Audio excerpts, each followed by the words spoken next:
Tunataka kuendelea kuhakikisha kwamba tuko na maji ya kutosha. Na ndipo nasema na naomba viongozi tuache siasa ya maji. Maji ni kipeo cha Mwenyezi Mungu kwa wananchi wake.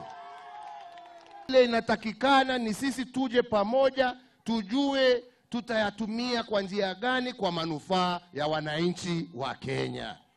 Hii rasilimali ni yetu sisi wote. Sasa kwa muda ambao sio mrefu tuanze program ya kuanza kujenga manyumba ambao wananchi wetu wanaweza kusema ya kwamba mimi ni mkaaji wa Nairobi, lakini mimi pia ni mwenye Nairobi kwa sababu nina nyumba yangu, mimi sio mtu ya kulipa kodi kila siku.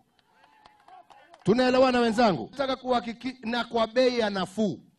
Na ndipo mlituona tukiwa na Sonko pale tukisema hatutaki sasa mambo ya ukora kati ya wale ambao wanasiaga unga na mambo mengine. Tunajua bei ya unga imeshuka chini. Tunataka kuona pia bei ya unga, kwa sababu bei ya mahindi imeshuka, tunataka kuona bei ya unga pia ikishuka. Na wale ambao wataendelea kunyemelea wa Kenya, basi ni hawa tutachukuliwa hatua.